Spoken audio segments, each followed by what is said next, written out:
Friends, today we gather this morning on an auspicious day on the Jewish calendar, Hoshana Rabbah, a day of prayer and contemplation. Today we gather to share words of praise, of honor, of love, admiration, and affection for our very special man, a man with a good heart and a good soul, a beloved father and grandfather, a beloved son, a beloved cousin, a beloved companion and life partner, and a beloved friend, Gerald Jerry Wolf. I'm going to open with the words from Psalm 23 in the Hebrew, and then you're welcome to join me in the English. Mizmor LeDavid, Adonai roi lo exar, binot eshe yarbitzeni, ame menuchot yenaleni, nafshi yeshovev, yancheni b'maglei tzedek, leman shemo. Gam ki elech begeit samavet lo irara ki ata imadi shiftecha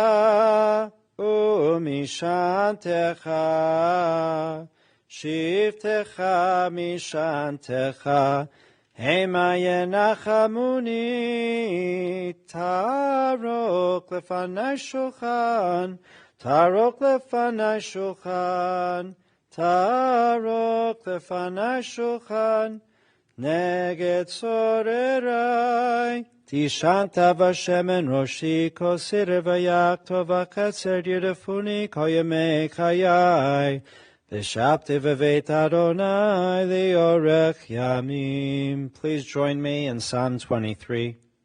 The Lord is my shepherd, I shall not want. He maketh me to lie down in green pastures. He leadeth me beside still waters. He restoreth my soul. He guideth me in straight paths for his name's sake. Yea, though I walk through the valley of the shadow of death, I fear no evil, for thou art with me. Thy rod and thy staff, they comfort me. Thou preparest a table before me in the presence of my enemies. Thou hast anointed my head with oil. My cup runneth over. Surely goodness and mercy shall follow me all the days of my life, and I shall dwell in the house of the Lord forever.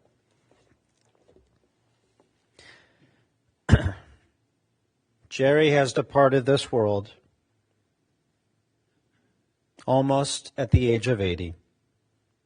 He's left this world with a good name, and we know that he is now at peace. Today we offer our deepest condolences to his entire family, to his companion and life partner for these past 29 years, Rochelle, to the apples of his eye, his two sons, Daniel and Brian, and his wife Julie, as well as Robin and David, and Lee and Melissa, his grandchildren, Seth and Perry, and Maya and Sarah, as well as Rochelle's sister, Shirley and Maury of blessed memory, who became the sister that Jerry never had. Cherished cousins, Ellen and Alan, Doris and Pete, and Lori and Marvin of blessed memory, and a friend to so many of us. We read yesterday. It's traditional to read from the book of Ecclesiastes during Sukkot, and I want to read a portion before we hear from some very special family tributes. L'kol zaman ve'et l'chal chefetz tachat hashamayim et laledet ve'et lamut. A season is set for everything, a time for every experience under heaven, a time for planting and a time for reaping, a time for embracing and a time for refraining, a time for laughing and a time for weeping, a time for dancing and a time for wailing, a time for birthing and a time for dying, a time for speaking, a time for silence, a time for seeking, and a time for losing. Today we have some very special tributes that are going to be offered. First going to call up Jerry's son, Daniel.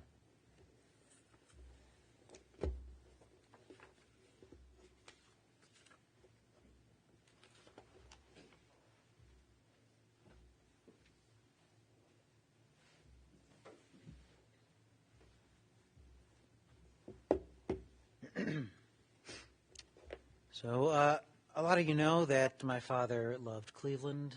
He loved especially the Indians and Browns. Cleveland sports were a passion of his. But he also loved Cleveland for its weather. The way the summer gets so very warm and humid, so it doesn't allow you any relief from the warmth. The way that in the winter, the trees lose all their leaves and the streets become an exciting and deadly game of bumper cars. And the wonderful outdoors comes in with you on your shoes. And another thing he loved about this town is that no one here would ever laugh at a sarcastic joke, especially one about Cleveland weather. Now, my dad always loved to joke. He always used to love to bring levity to even very solemn and serious occasions. And I hope that that's a part of him that lives on not only in me, but in a lot of people here. I'm sure it is. Oh.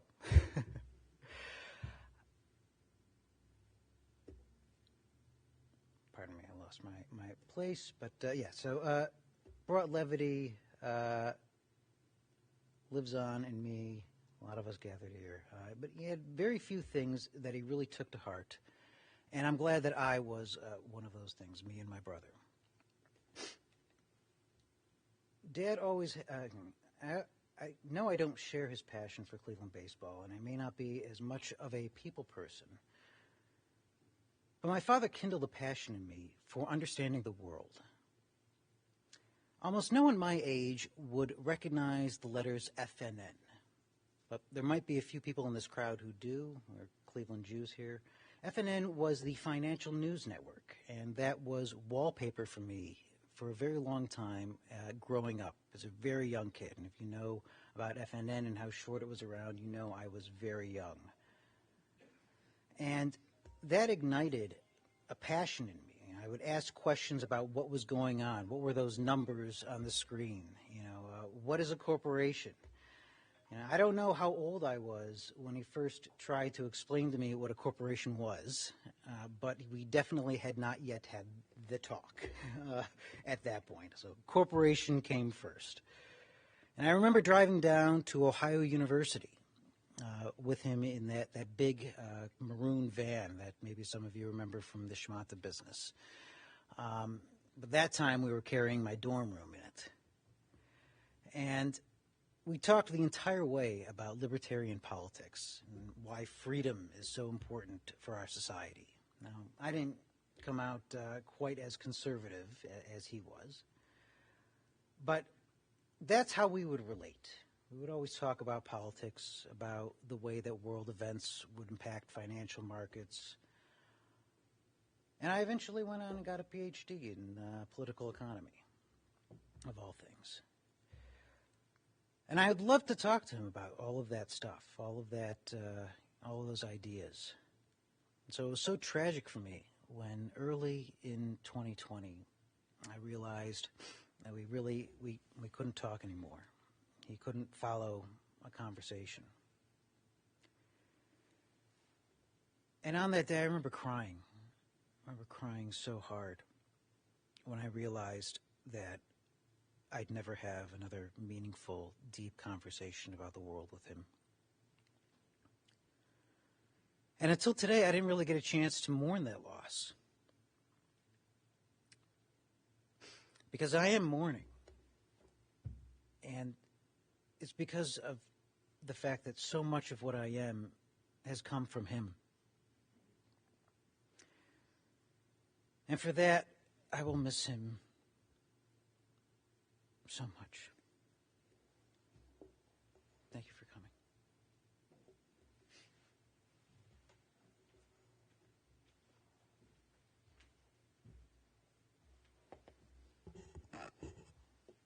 Thank you, Daniel. Now I'll call up Rochelle.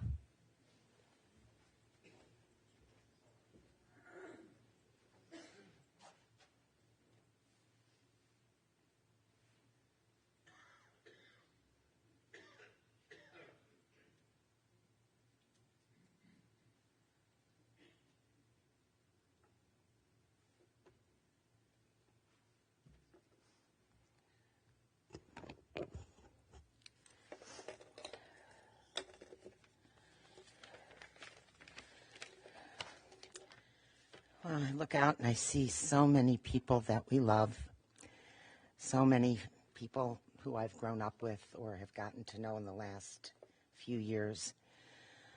And I thank you all for being here and for honoring Jerry. I had not intended to speak today for fear of being so overcome with emotion that I wouldn't be able to get the words out. And that really could still happen, but I'm going to try. After watching the 9th inning with my New York cousin on the phone, because Jerry was not there to talk with me about this, or to call his cousins, or to, pound the table or urge them on, I told her that I knew the Indians, because it's hard for me to get out Guardians, that I knew that they were going to win, that Jerry was going to bring them through. He was going to create a winner. This was his legacy. There is no way they were not going to win. And she kept saying that she really didn't think that was going to happen. And I did talk with her because she's a Mets fan, so I didn't have to, we didn't have to play the Yankees-Indians card. And I willed it. I willed it that he was going to make them win.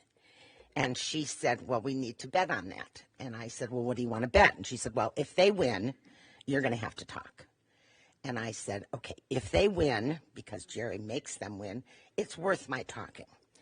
And I brought with me this, which I know is not politically correct, but which he gave me in 2004 on a trip that we were going to a show that he was in, and we were in Vegas, and every time he wasn't at his trade show, we were in the sports book watching the Indians.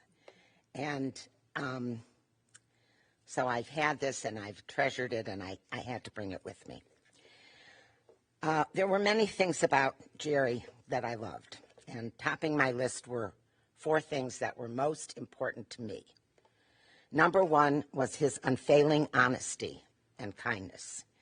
He never said anything to be purposefully hurtful, and he was always honest. Honest with me, honest with our families, honest with the customers that he worked with, the apparel lines that he represented, honest in the casino. He was honest with his friends. I learned that his word was his bond. He never skirted and cut corners. Number 2 was his love of family. His family, my family. As our relationship progressed, we sort of became one family. He loved my parents, took my sister and the grandkids on as his own, and he embraced my large, and as he often pointed out, sometimes when he was taking his hearing aids out because he couldn't take it anymore, our very large and noisy family. And he considered the Maltzmachers his own. And they loved him. And I became an honorary Wolf, with his relatively small family, a bonus to my being with him. Third in the top 5 qualities that I loved about Jerry was his sense of humor. He was funny and he was fun. Hasn't been for a number of years, but many of you here know he was funny and he was fun. Jerry was ill for several years with dementia and cancer, and for the past year he lived at Arden Courts. And I thank them so much for the wonderful care that he received when his dementia no longer made it safe for him to be at home. He didn't realize the fun that he was creating at Arden Courts when he moved in. But then he was still able to walk, he was still able to talk, and he became what I was told was the leader of a pack of men, endlessly searching for their cars. He got them all to believe that somewhere out there was their car. And he convinced them that, yes, they hadn't seen their car in a long time, but there was a car out there. And he put himself in a casino mindset and said that he understood why he couldn't find his car. It was because it was with a valet. And the valet And the casino always, it's hard to find a way out. It's hard to find the exit. It's hard to find the valet. And so he got this pack of guys who all said, oh, yeah, I had a car. Yeah, I had a car. Pack of guys, like a fraternity, roaming the building, looking for the way out to get their cars. And I would get phone calls from Arden telling me the stories about Jerry. And it was described to me as a fraternity house gone wild.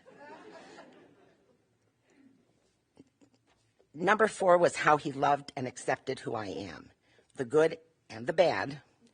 For the almost 29 years we were together, I became his person, and he became mine. Even when he no longer knew my name, he called me his person. If someone asked who I was, he would say I was his person. That felt really good. As different as we were, we shared the same values for hard work, bringing honor to our names, love of Judaism, and family. Somehow the two of us made it work, and it was so much more than worthwhile.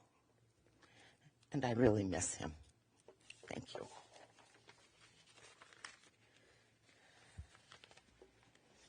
And I didn't cry.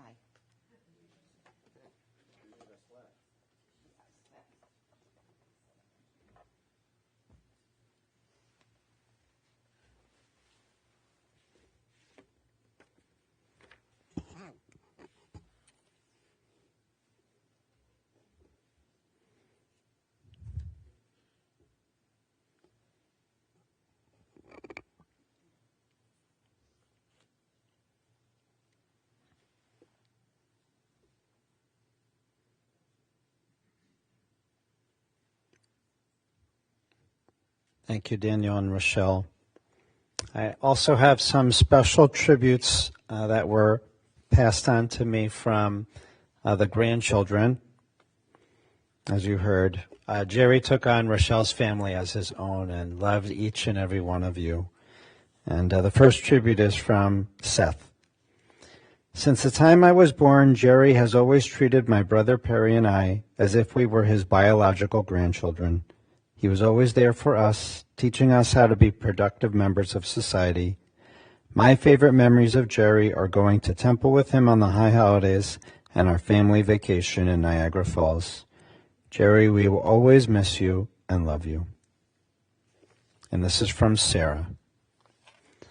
Jerry always picked me up and gave me big hugs when he'd see me. He was always there to support us and watch us in all of our activities. He especially loved seeing me play softball, would talk to me for a long time about all things softball and baseball related. One happy memory I have is when I'd sleep over, he'd be up early and have the news on the TV. He'd always go into so much in depth, want to talk about what was going on in the world, what was on the news that day. I'd have no clue what he was talking about because I was so small. Nana would come in, take the remote from him, put on cartoons, and we'd laugh together. And this is from Maya. Jerry always had such a big smile when he'd see me. He'd always come to see us when we were in plays, concerts at school, or playing sports. Jerry loved getting birthday cards from us. He loved celebrating holidays with us, including Passover, Rosh Hashanah, and Hanukkah. He'd always let us know how proud he was of us. And finally, from Perry. Jerry was the embodiment of positive energy. It's strange how I've known him my entire life and now he's gone, but I'm happy he isn't mentally and physically suffering anymore. He lived a long life and I'm glad I got to be there for part of it. I admire his love for Judaism and the holidays. He'd always be proud when I read the prayers and always supported me going to Gross Schechter. Jerry loved all of us grandchildren so much, and we loved him. I know his spirit will live on through me and everyone who loved him. Beautiful. Honest, responsible, and loving, Jerry lived with kindness and humor. He was a man who had no pretense. He was who he was, and when he loved you completely. Warm and funny, gregarious and friendly, he had a good heart. He had that skill of humor to bring levity to every situation. He was a character with a bit of a mischievous side. He was interested in the world. An incredibly strong work ethic, he taught that to all. A wonderful and devoted father, devoted to his most special life partner, Rochelle. He was a mensch who lived for his boys and his family. Born at Mount Sinai Hospital to German immigrants, they thankfully were able to escape Nazi Germany after Kristallnacht. His parents had him late. His father died when Jerry was young, and that left his mother to make a living, which she did. But it meant Jerry was very much on his own while growing up.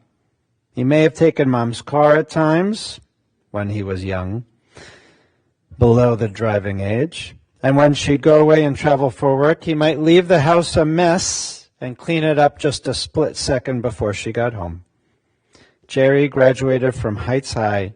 With no money for college, he went to Lample Tech and got trained for the clothing industry. He began with office and administrative work, working on adding machines all day. But Jerry was a natural-born salesman. He thought he'd be good at it, and he convinced the business to give him a try. And then he began his formal career in the schmata business, as you heard. Jerry specialized in social occasion dresses for women, prom, mother of the bride, pageants. It meant he'd always watch Miss America. He often sold to specialty stores across his region. He had a showroom in Chicago. He worked the South in the 60s, living in New Orleans, but finally came back home and worked this region for many, many years. He was a great salesman who built strong relationships with all the retail owners who became like family. They liked working with him because, as you heard, he was honest and kind. Jerry always had a dream to move out to Las Vegas and to become a casino dealer. It was high up on his bucket list. In fact, after he graduated high school, that was his plan, but he couldn't leave his single mother, Oma, alone. He stayed here in Cleveland. So when he retired from the clothing business and that new casino was opening up in Cleveland, Jerry enrolled in the training school at Thistledown, and on opening day of Cleveland's Horseshoe Casino, Jerry was the blackjack dealer. He loved the job. He was a student of the game. He was known as Caesar's Geezer, the oldest dealer there. But he was a dealer who was concerned about everyone at his table, making sure they didn't ever hurt their finances, that it was strictly entertainment and a game for them. A wonderful father. Brian, you told me Dad shaped me into who I am. His bark may have been worse than his bite. He was always so protective of you that his only care was seeing you succeed. He was truthful and honest, and he had many wise sayings, like, never buy a rear-wheel drive car in Cleveland. You told me you didn't believe any of the sayings and you didn't follow them, but you wish you did, because all of them were right. Daniel, you told me that Dad gave you a love of ideas, and we know that. Dad would never disappoint either of you when you needed him. He would step up and always be there. The boys remember visiting Oma on Sundays and Willoughby with Dad, always listening to sports radio in the car for the drive, and you took a very special family trip when you were little to Germany with Oma, and you went with Dad and Sandy, your mom. It was a very meaningful trip to see where your grandparents grew up. Jerry welcomed Julie as his daughter, as his own. He loved you so much, Julie. You told me he was the best father-in-law, generous and kind. You called him Mr. Jerry, and you had a special connection because the two of you were the only people in the entire family who would eat chicken feet. And Rochelle, you told me that you always saw Jerry's eyes twinkle when he saw the boys, when he talked to the boys, when he thought about the boys. They each made him so proud. Rochelle, you told me that from the first moment you met Jerry, you knew he was the one. More than 29 years ago. You were an incredible pair. I can say that personally since I've seen you together for many years. You completed each other, understood each other, brought out the best in each other. He was your Bashirt. Your family became as his, as we heard. And Jerry adored Shirley and Maury of blessed memory, as you said. Jerry wasn't a materialistic person. He was practical. You could never get him a present because he only cared about you being happy. He truly was very unique, a character, and the best. As you heard, the last couple of years were not easy. COVID shrunk his world and his decline began. But with the care from Arden Courts, and most especially from you, Rochelle, your care and devotion, you made sure that Jerry always had his dignity. He always knew that he was loved, that he was so well taken care of. You know, the holiday of Sukkot, which we're in right now and completing, is all about protection.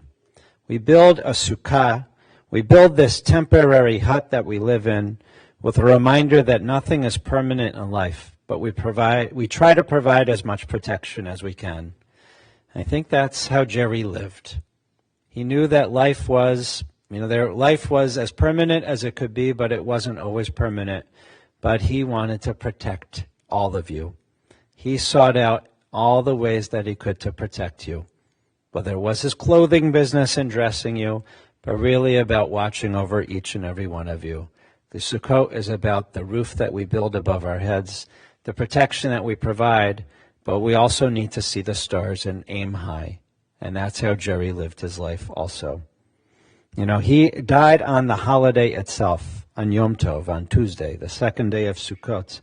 And they say that only righteous people die on holidays. So Jerry, our tzaddik, our righteous man, a man who lived with kindness and honesty, we remember him with a lot of love. Today we say goodbye to Jerry. We know that he is at peace. He's suffering no more. We'll remember his love, his spirit, and his smile. I remember his smile. May his name only bring blessings, and we say, Amen. At this point, we'll rise as I'll chant the memorial prayer.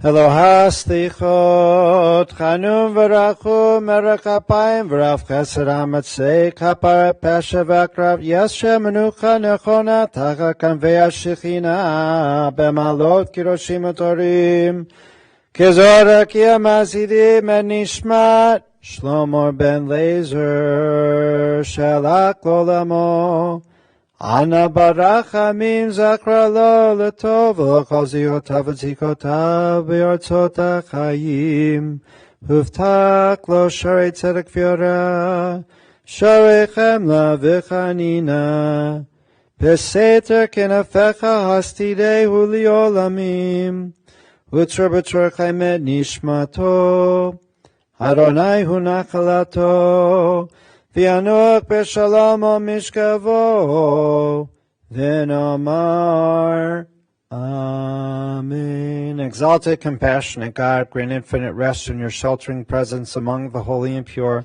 to the soul of Shlomo ben Lazer, Gerald Wolf, who has gone to his eternal home. Merciful One, we ask that our loved one find perfect peace in your eternal embrace. May he merit the reward for living a life filled with kindness and love. May his soul be bound up in the bond of life, and may he rest in peace. And we say, Amen. We can be seated. Immediately following the ceremony, burial will take place at Zion Memorial Park.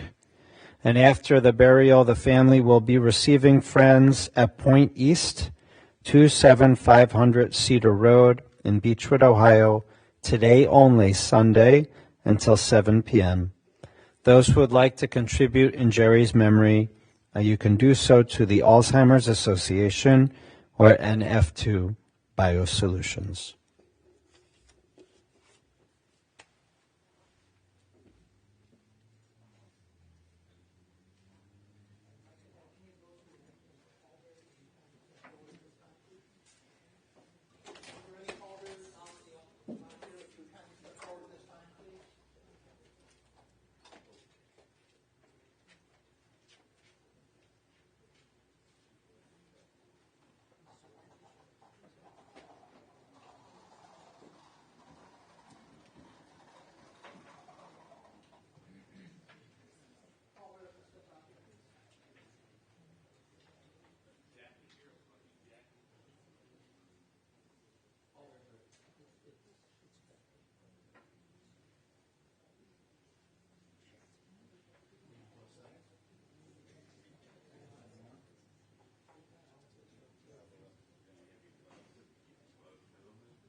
Here's, we're going to turn left, as you can see.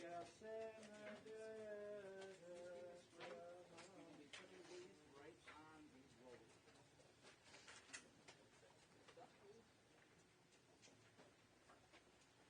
Friends, those of you driving with us to the cemetery, I remind you, you must manually turn on your headlights. It's daytime and your automatic headlights will not come on. If you are not going with us, they still exit to the front or rear of the chapel if